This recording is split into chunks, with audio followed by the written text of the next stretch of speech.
are international, not only in name, but in the nature of our work. Our governing body and senior and directing staff, our offices based in Washington, D.C., Singapore, and Bahrain, and our membership spread throughout the world. Our research is fact-based, our analysis incisive and policy-orientated, our publications definitive, and our influence through a unique ability to convene high-profile ministerial and other low-profile meetings is global. Our work is invaluable for governments, business, academics, and journalists, all of whom are represented here today.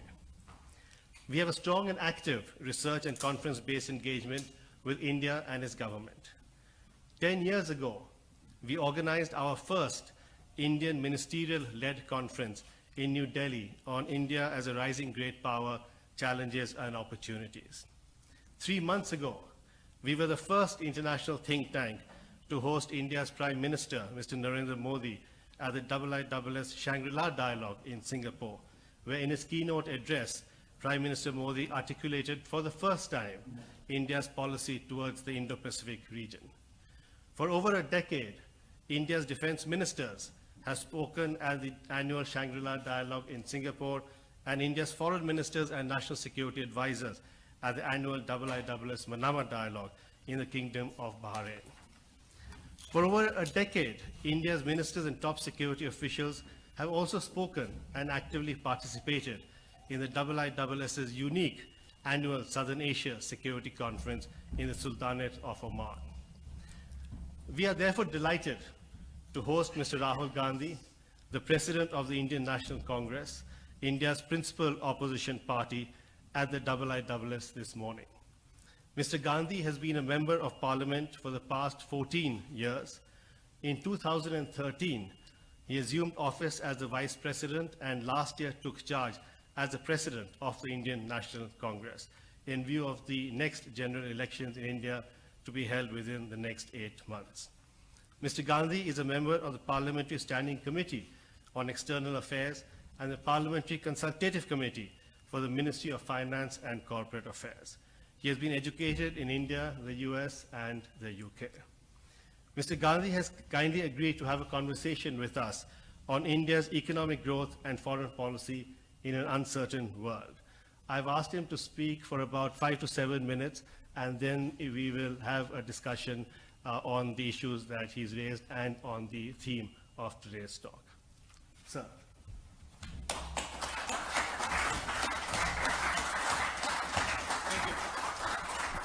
Thank you, Mr. Chaudhary, Sam, Manish. I'd like to welcome all of you here this morning. I'm not going to keep my remarks very long. I'll keep them relatively brief and then we can have a conversation. Broadly, India has been in a transition over the last 70 years. A rural country, a country that was locked in its villages, has transformed using democratic principles. Our constitution guaranteed our country one man, one vote. In 70 years ago, if you had gone to India, you would have seen a rigid caste hierarchy where there was no mobility. People couldn't aspire. And that is really what India has been fighting, and that is what India has been successful at doing. Not completely, but in a decent measure. Our transformation has been non-violent, peaceful, and it's had a couple of assumptions. One assumption was that the benefits of this transformation will go to all Indians, all communities. Nobody would be left out. Another basic principle was that this transformation is traumatic, it's difficult, and it's more or less difficult for different people, different communities, different groups, farmers, others who are weaker. So pretty much all governments till 2014 believed in supporting people who were struggling slightly more in this transformation. And there are examples. There is recent examples of farm loan waivers, the guaranteed work program, the right to food program, the right to information. These are all structures designed to help people and ease people through the pain of this transformation. The final thing is that there is a similar transformation taking place in China. The idea is the same. The methodology, the way of doing it, the cultural ethos is different. Our transformation is decentralized. Anybody can do what they want. Anybody can travel where they want. It's organic. It's chaotic. The Chinese transformation, which is basically doing the same thing, is centralized, organized by the Communist Party, People Liberation Army, and there has been more violence in the early periods of the Chinese transformation. I think going forward, India has to have a relationship with the West. India has to have a relationship with the United States. It has a strategic relationship with the United States, but it also has to have a view and a relationship with China. We are going into a world which is changing. China is rising. There are consequences to the entire world of that rise, and I think India can play a balancing role. India has some of the design elements, some of the ideas that can bring people together and build a bridge that makes the world a safer place. Thank you.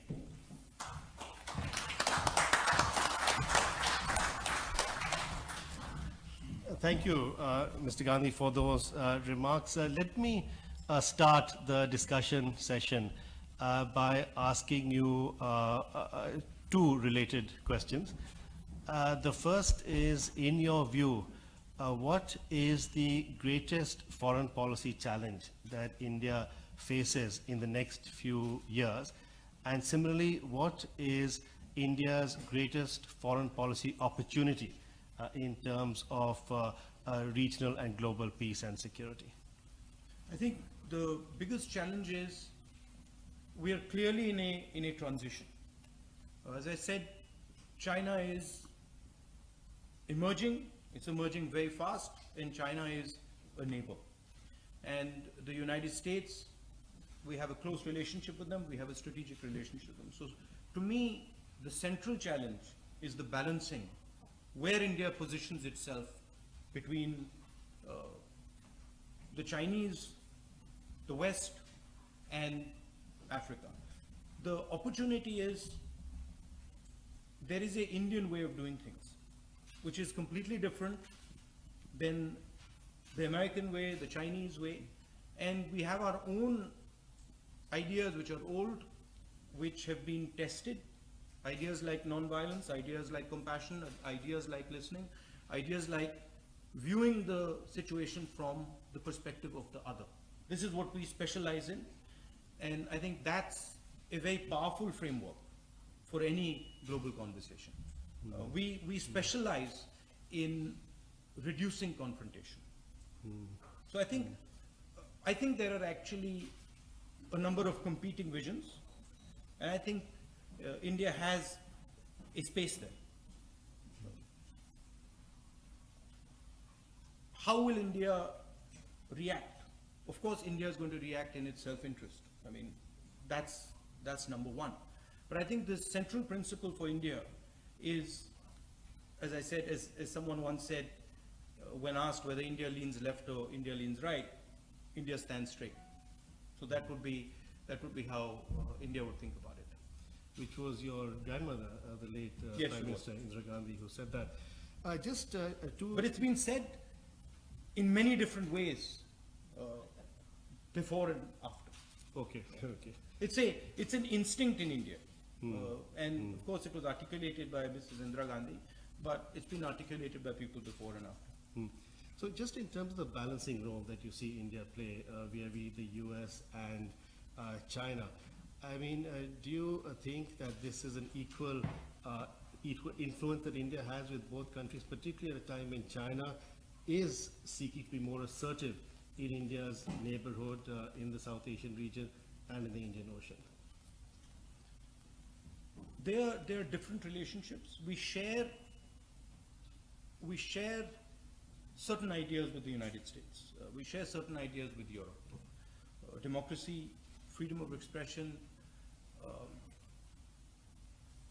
the sort of more open conversations that we're used to and we like. So there is a bond that we have with Europe and the United States, and that's, I think, a very strong bond and has been developing over time. But we can't ignore the fact that China is our neighbor and that we have to deal with China. So there is I don't think you can compare relationships and say, is it equal? I think there are multiple factors that go in both. But from a philosophical perspective, from a societal design perspective, I think we have more in common with Europe and the United States. We have a traditional history with the Chinese. So we have traded with them, we have had a close relationship with them. But I think currently the way the democratic structures, we are more comfortable.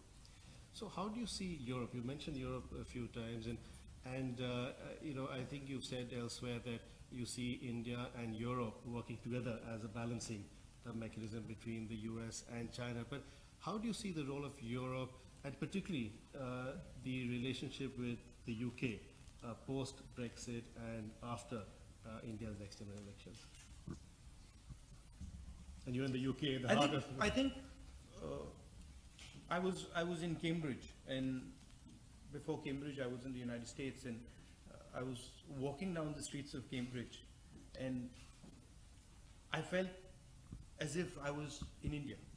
So I think out of all the European countries, and frankly also the United States, because of our history, the English have a deeper understanding of India, and the cultures are closely interlinked. So I think that's a very important factor. Of course, there are trade structures and stuff, but I think at a deeper level, English people understand India. They understand it at a government level, and they understand it at the individual level. So I think that's a powerful thing to build on. There's a lot of work that we can do in education. I think there are certain hiccups there, but I think that can be developed. There's a lot of room. And health policy, you're speaking... I mean, I've got more questions, frankly, on Brexit than answers. Well, in fact, you're in a good opportunity. I mean, I'm not the guy to ask that question. Well, that's a good opportunity to ask some of the participants who've been... I'll be blunt, I was in a taxi some months back in London, and I asked the taxi driver, you know, what would you think about Brexit? And he said, you know, I want to leave Europe. So I said, why do you want to leave Europe? He said, because, well, I don't like foreigners. So I said, I'm a foreigner. So he said, no, but you're not a foreigner. There's a very interesting difference. He says, you're not a foreigner. I said, well, I've come from India. He's like, no, you're not taking away my job. So his definition of foreigner was something different than what I imagined a foreigner to be. His definition of foreigner was not somebody who had come from India and was paying for his taxi. He considered me English, actually. His definition of foreigner was somebody who would threaten his livelihood. And I think that's a very interesting contradiction. Words are changing in the 21st century. You know, something means something to somebody, means something completely different to somebody else. Before I open up for the discussion, let me ask you a question related to the second part in terms of opportunities. I think from what I understand, you said you talked about India, you know, maybe in the region having a policy that is sort of hearing more in that sense, and listening more to some of the neighbors in the region of South Asia. Do you think that there could be a qualitative difference in the nature of the relationship that India has with its region, with South Asia, in terms of issues such as terrorism that India faces and concerns over China's economic and strategic role in terms of Pakistan and the region? Sure, there are issues. but I think what's important is that you develop a strategy based on your foundational strengths. And one of my main complaints about the current government is that I don't see a coherent strategy based on India's strengths. I see tactical responses. I see knee-jerk reactions. But I don't see a strategic vision that says, okay, this is how India is going to chart its course through the 21st century. I don't see the consistency. That's my real problem. I see a visit to Nepal, and then I see a complete flip. I see what's going on in the Maldives. I see what's going on in Sri Lanka. I see what's going on with CPEC, but I don't see a clear strategic response. That's, I mean, I've also been trapped in the hug politics, but I don't think you can run foreign policy based on hugs. It doesn't work. I think that's really the thing. We have tremendous structures in our country, institutional structures that understand these things. One has to use those structures to develop strategy. Because I suppose one of the things this government has been trying to do, the current government, is instead of being a balancing power, to seek to be a leading power, to seek to punch above its weight, as opposed to punching below its weight. And there are key challenges. No, that this government. If you understand deeply the design of your country, you will punch at your weight. You can't punch above your weight. Geopolitically, you can't have more power than you have, but you can maximize the power you have. And today, I don't see India maximizing the power it has. And I'll give you a couple examples. I spoke about the transition. I spoke about India, 1.3 billion people, changing the way they view the world. You create divisions between those people. You're reducing India's power. You carry all those people together. You're going to punch at your maximum weight. So I think the discussion often in India, today especially, is very polarized. I don't think that allows India to punch above its weight.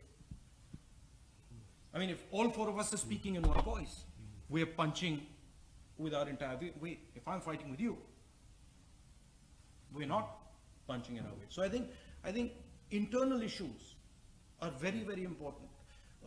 I'll give you another example. What was done with demonetization against the informal sector? Basically an attack on the small and medium businesses. That's India's power. India's power is millions of small and medium businesses. Those are the guys who are going to create the jobs. You bypass the entire Indian institutional structure. You demonetize the economy. The world is stunned. People just are like, what happened? And I mean, the shock is so extreme, people can't comment on it. Economists can't comment on it. It takes them a week to figure out actually what has been done. And then you realize the RBI wasn't spoken to, the finance minister didn't know, the cabinet was locked up, and the idea came from the RSS directly into the mind of the Prime Minister. That's not maximizing India's power. India's power is its institutions. India's power is its democracy. And that's what projects our power into the world. Right. Similarly, China's power is the ability of the Communist Party to organize China. That's what projects their power. So to me, you can't divorce what is going on inside India and say, well, I'm dividing my society, I'm wiping out the job creation engine, and I'm punching above my weight. You need your legs on the ground. You can't lift one leg up and say, now I'm trying to punch above my weight. It sounds nice, and the media can pick it up, but that's not what's happening. If you look at the central challenge, how does India punch above its weight, really? India punches above its weight by solving its job problem. Today, India has a job crisis. The government figures We always talk about growth, we love talking about growth. It's important. Government figures in India. China produces 50,000 jobs, formal jobs, every 24 hours. Do you know how many India produces? Can anyone guess that? Anyone? Indian government figures, formal jobs in 24 hours? 450. Not my figures. The government of India's figures. How can you tell me that's punching above our weight? So when you ignore fundamentals, you say that, listen, we're not going to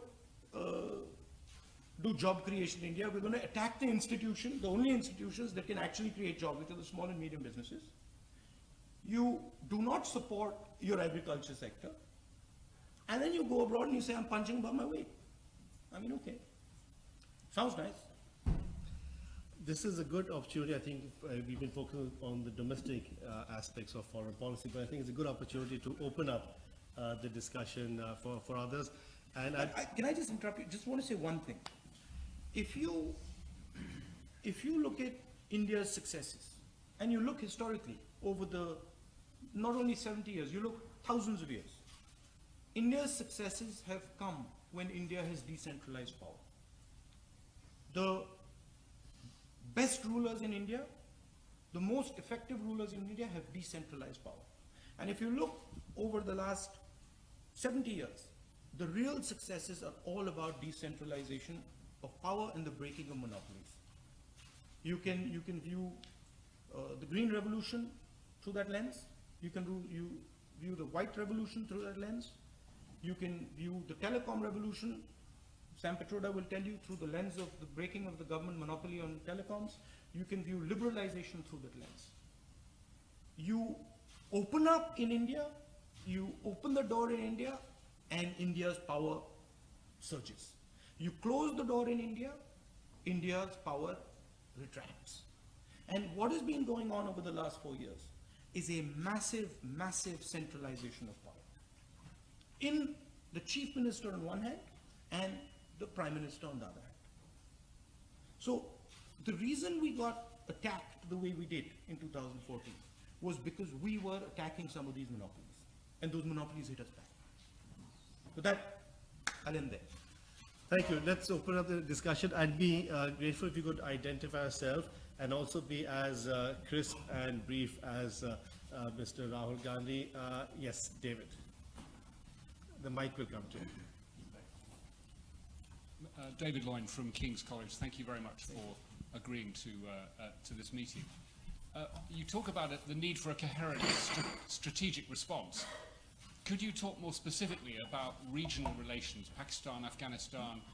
Is the Modi government making enough of the potential with the Imran Khan election in Pakistan to resolve issues there? How do you improve relations in Afghanistan without upsetting Pakistan? I mean, what would a coherent strategic response in a Congress government look like in regional terms? I mean, the question of Pakistan is, who do you talk to in Pakistan? Pakistan, from our perspective, is a number of institutions.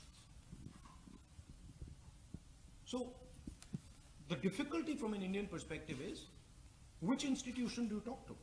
Some of those institutions are hostile to India. Some of those institutions are attacking India. So we're not going to talk to them. But the real question is,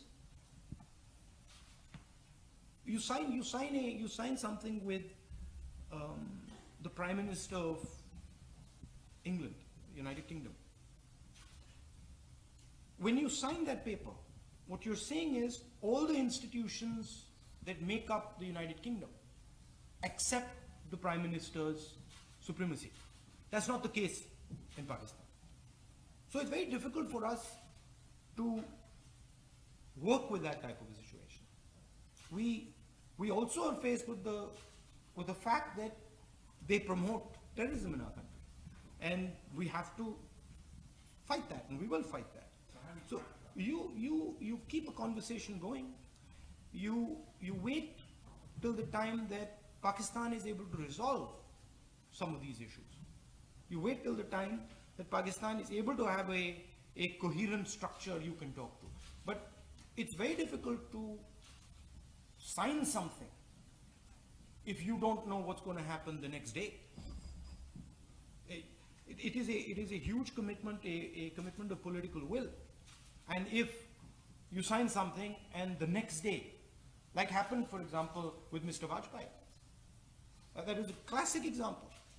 Mr. Vajpayee went with good intentions, and then he found that the institutional cohesiveness wasn't there, and suddenly he was saying something to the Prime Minister, and something else was being done by the army. So that's the real problem. Of course, Pakistan spends a lot of time trying to make Afghanistan unstable. That's another problem. But I don't think you can pull a solution out before the solution is ready. And I don't think that solution is ready. So for us, then it becomes making sure that they can't do damage, making sure that they can't disturb us. Let me turn, let's have two questions, one after another, Walter Ladvik and Shashank Joshi. Shruti Kapila, Oh, sorry, University. Walter's there, sorry. But again, And, on the Modi government, I would say that even with Pakistan, they lack a coherent strategy. It's episodic. The Prime Minister flies there for a wedding. You know, there is no deeply thought out strategy, and there can be one. Yes, Walter, sorry. Thank you. Walter Ladwig from King's College. So for going on a decade now, observers have been pointing out that the Indian Ministry of External Affairs has roughly the same number of diplomats as small countries like New Zealand or Singapore, and certainly lags behind China, US, UK in terms of the number of foreign ministry people they send out to the world. So I was wondering, in the theme of institutions and transformation, how can India build a modern MEA that matches the role you've laid out for the country's foreign policy in the future? By breaking the monopoly, that is the MEA. Straightforward. I mean, by making the MEA more accessible to other elements of society. By opening up the MEA so that other voices can come in. The reason the MEA is small is not because India doesn't have the resources to make it big. The reason it's small is because it's a monopoly captured by certain groups of people. That's exactly what I'm talking about. That's exactly what the telecom revolution was. It was the monopoly. I don't know if you know this, but Sam will tell you in 1984 when he was working in India, if you wanted a telephone connection in India, you had to get it from a member of parliament. Members of parliament decided who could have a telephone connection. That's essentially the telecom revolution, the breaking of that monopoly. So when you're looking at India, and when you talk about liberalization, that's what you're talking about. When you're talking about transforming agriculture, that's what you're talking about. There is a monopoly there that is actually constraining growth. If you bring in new voices, if you bring in business, if you bring in other think tanks, etc., and give them actual power in the foreign ministry, it'll scale immediately. I mean, you notice one thing. Everybody says that it's a great thing that India's foreign minister spends a lot of her time working on visas. Do you realize what that statement means? I mean, in the Indian press, they praise it and they love it. But what's actually happening is that the foreign minister of India has nothing better to do than get people visas. So what has happened is, not only is there a monopoly on the foreign ministry, now there's a monopoly of the PMO on the foreign ministry. So Sushma Swaraj really has nothing to do. And she's actually quite a capable lady. So if you actually gave her the power to do something, she could probably break that monopoly. But a very important way to look at India, historically and today, if you're seeing something not scaling in India, just look at the monopoly that's not allowing it to happen and break it. Shashank. Shashank Joshi, Royal United Services Institute. Thanks for your remarks. Can I just ask you how you would have handled the Doklam crisis last summer differently to the present government? You've been very critical of the government, but could you be as specific as possible and tell us what your response have looked like? I don't have the details of Doklam, so I cannot answer how I would have handled it differently. What I can say to you is that Doklam is not an unrelated episode. It's not a one-off. It is not a border issue. It is a strategic issue. It is part of a sequence of events. And Doklam was a crisis that happened because the government is episodic. Because the government and the Prime Minister views things very much from an event perspective. Doklam, I view Doklam as a process, at a point in a process. The Prime Minister views Doklam as an event. So I would look at the process and I would tackle the process. And I'm pretty confident that Doklam wouldn't have happened.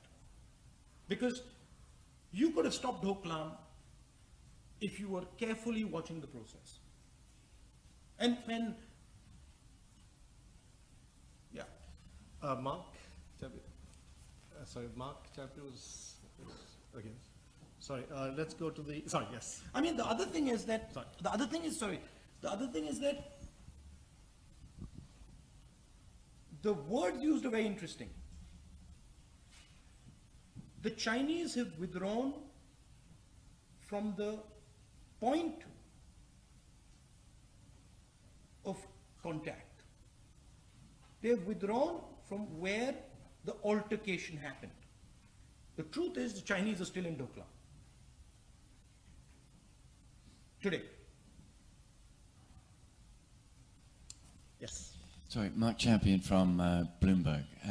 You rightly said that Indians' influence, ability to balance to do these things is going to be largely based on the strength of the economy. And you talked a little bit about agriculture. Could you say a bit more about how a Congress Party economic policy would differ, and just in more specifics? And also whether you think there is anything now for India to learn from China about development policy, or whether there isn't because of the structures you talked about. I think if you look at 2004 to 2014, and you use the framework not of events but of processes, the economic policy of the Congress Party would be similar in trajectory to Mr. Manmohan Singh's. There would be certain emphasis that would be different. I think we would focus on small and medium businesses. Today India has 12.5 lakh crores of NPAs. How much is 12.5 lakh crores in pounds? Can we get that? It's a huge figure. Can someone? Huh? It's about So India has, the Indian banking system is basically jammed shut. And it's jammed shut because 12 lakh crores of NPAs are non-performing assets basically belonging to 15, 20 industrialists. So the focus of the banking system, the focus of who the government supports, of course we have to support the large industrialists, but the focus has to shift to developing small and medium businesses. Prime Minister speaks about Make in India. The idea is good, Make in India. But Prime Minister's Make in India is find the 15 top businesses in India and help them. You're not going to get the jobs from there. You're going to get jobs from small and medium businesses. You're going to get jobs from transformation of agriculture. You're going to get jobs from construction. You're going to get jobs from building housing. That's where you're going to get the jobs from. So a focus on agriculture, supporting agriculture, pushing technology into agriculture, building a food chain, connecting the farm to the fork, supporting small and medium industries, and then a couple of strategic plays similar to what was done in the 90s, in the 80s. Certain areas that you look at and say, okay, that's an interesting area where India can have a strategic advantage. Looking at the mobility in India. How do you transform air travel in India? How do you open up the airspace? That's something India can learn from China. The other thing India can learn from China is decentralization. In China, local governments run the system. In India, the Prime Minister's office runs the system. Prime Minister's office, let me tell you, the Prime Minister's office or the Chief Minister's office has a veto all the way down. The Prime Minister's office, the Chief Minister's office can veto a road, a small half-pakka road in any village in UP. They have no business having that power. That power should be in the local government. Manoj Ladwa.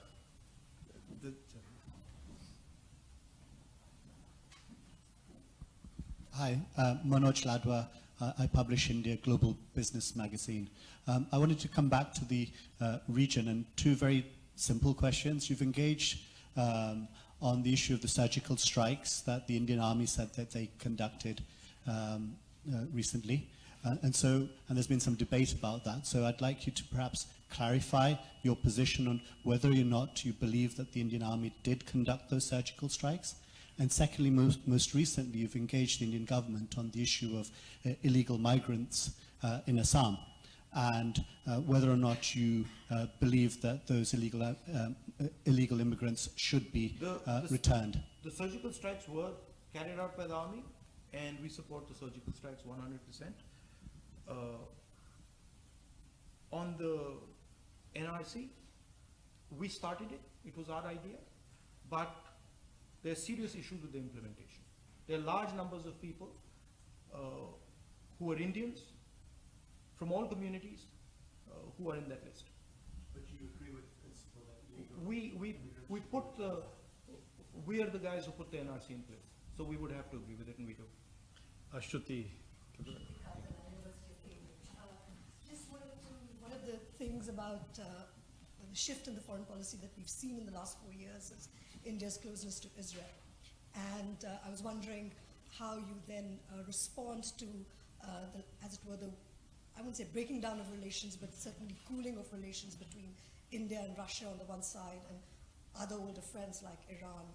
So what about the mid-tier power relations that have undergone through a significant change in the last 4 years, thanks to India's massive, as it were, warmth towards Israel, and what you as the opposition and given the legacy of the Nehru era and Palestine and all of that? I think we have a relationship with Israel, and I think the Congress party helped develop that relationship. I don't see a contradiction between having a relationship with the Russians and with Israel. I think India has a relationship, has traditional relationships, and those are important to us. And it has developed some new ones, and those are important to us. India is not an either-or place. Our philosophical design is we can talk to everybody, and I think that's what we should do. We don't see the world in black and white. We don't say, oh, this is the black and this is white, and we only talk to white or we only talk to black. We see the world as a complex place. We see the world as a place where we might have to talk to you about something today and to you about something tomorrow. We might have to deal with you about something today. We are flexible in our approach. I don't see a contradiction. Zachary, yes. Zach Harkenrider from the U.S. Embassy. If Congress is going to compete with the BJP in 2019, it strikes me that one factor will be the gap in campaign financing. And how will your party address that gap given some of the ideological proclivities of Indian business? Well, you'd be surprised. Good question. But you'll be surprised at the mood of the business community in India. It'll shock you. The business community expected a tremendous amount from Mr. Modi. And pretty much all of them are coming to us and telling us that he failed. And a lot of them are telling us that they're going to support us. They're also saying that they're terrified to say it publicly. And for God's sake, don't tell anybody. So there is a immense amount of pressure from the CBI, from the ED, from other institutions on these businesses. But these businesses understand the value of an open system. They understand the value of conversation. They understand the value of harmony, and they're feeling the pain that is being caused. The election, if you look at the media has already said, like they did in 2004, that India is shining and the BJP is going to come to power. Look at the math. And the math's pretty simple. If there is an alliance in UP and Bihar, the BJP cannot win the election. It's straightforward. There's 80 seats in UP. An alliance in Uttar Pradesh between the BSP, the Congress and the SP will mean the BJP cannot win 5 seats.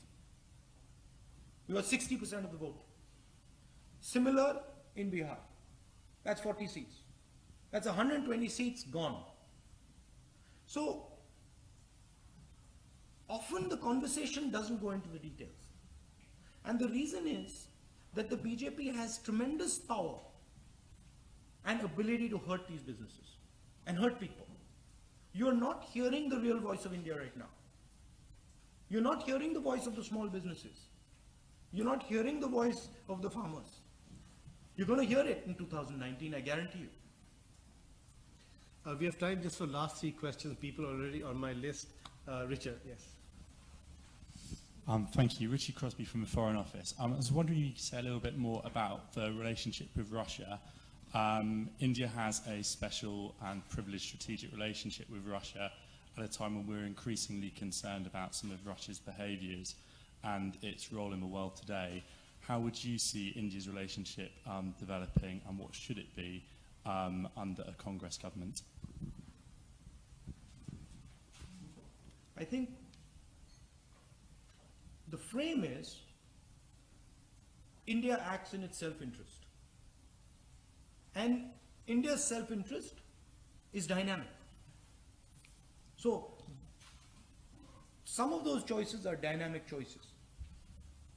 However, we have had a traditional relationship with the Russians. We've had a close relationship with them, and we value that relationship. Annette, Annette, yes, there. Just there. In front, not there.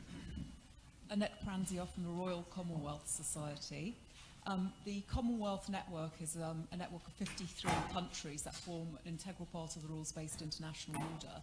But to date, India has not really been perceived as being an active member of that network. And given it represents half the population of the Commonwealth, do you think that ought to change?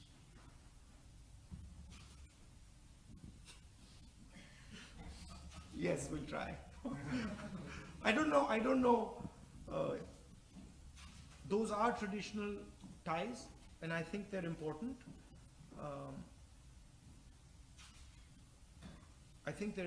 But I think emphasis is in other areas these days. I mean, that the mind space that the Commonwealth occupied, and I'm being blunt, the mind space that the Commonwealth occupied in India, it doesn't occupy today. And I think it's something that one should work towards, and I think those are our relationships that are very important, and we value them, and I think that's something that we should work on. But when you talk to India, you see, we respond to how the public feels. And when you talk to the public in India, the public in India is United States, Europe, China, Africa. They see it in that frame. They don't see it in the frame of the Commonwealth. Okay, John Elliott and then Virat Solanki will end. John. John Elliott, journalist from How are you? Delhi. Very well, thank you. How are you? I'm well. Simple question. No question is simple. Short question. Okay. What have you learned from the defeat in 2014?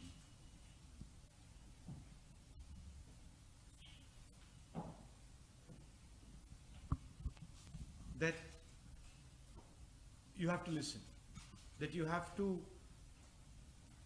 that leadership is about listening, and that leadership is about listening. Leadership is about empathy to the person who's speaking, regardless of whether you agree with them or not. That's at a personal level.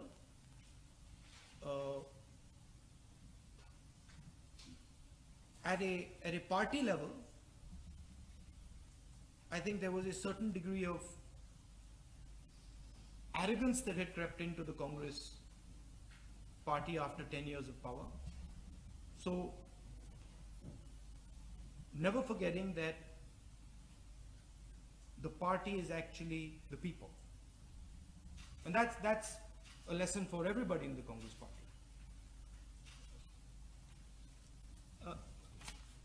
Yeah. My colleague Virat Solanki. I think the last thing, there is a design issue as well, which is that we are fighting an organization called the RSS that is trying to change the nature of India. See, there is no other organization in India that wants to capture India's institutions. When the Congress party comes to power, or the Samajwadi comes to power, or the BSP comes to power, or the DMK comes to power, they don't try to attack and capture India's institutions. What we're dealing with is a completely new idea. It's an old idea being reborn. And it's similar to the idea that exists in the Arab world with the Muslim Brotherhood. And I would compare it. And the idea is that one ideology should run through every single institution. One idea should crush all other ideas. And so you see the response of 4 Supreme Court judges who come out and say we're not being allowed to do our work. You see Mr. Raghuram Rajan and the shock of demonetization. You can see India's institutions being torn down one by one. And the realization that we are fighting now something that is trying to destroy the modern idea of India. And that requires a response that is more inclusive. That the response has to include everybody who values what India has achieved. Everybody who values the institutions of our country. And so a more open Congress that is more open to conversations, that is more open to embracing other parties and trying to build a bridge between them. One doesn't hear what is actually happening in India. And it's important that you know. When you said something like, you know, India punches above its weight. To be blunt,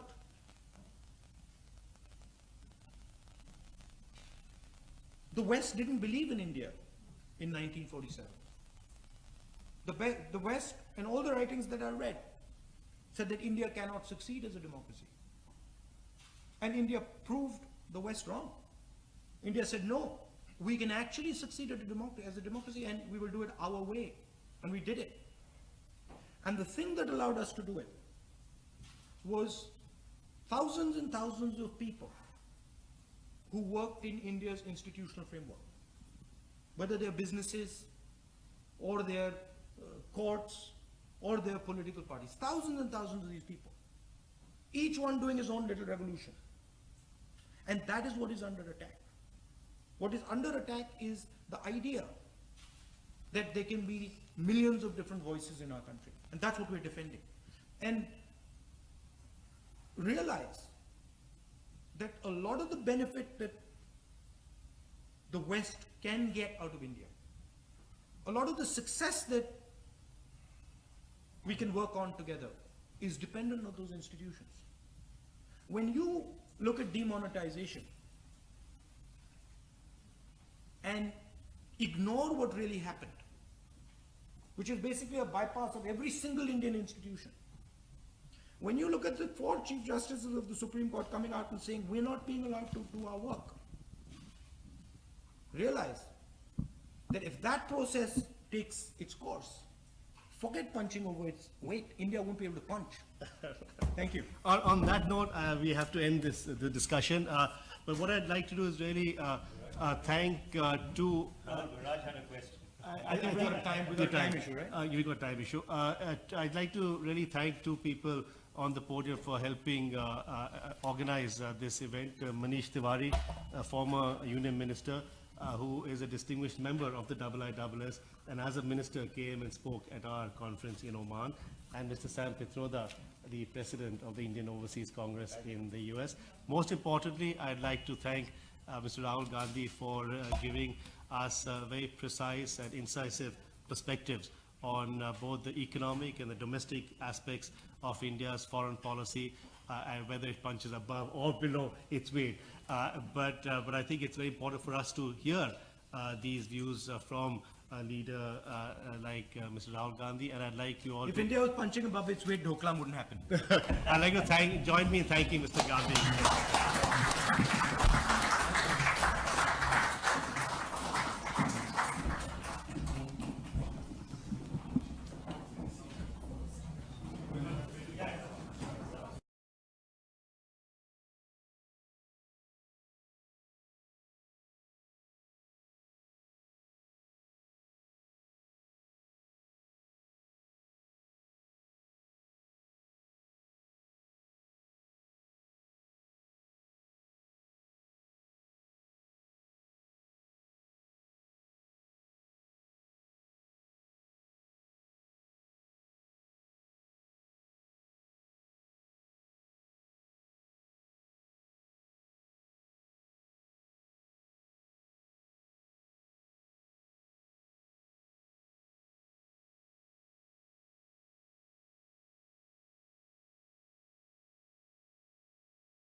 కాలేజీని ఏర్పాటు చేయాలి.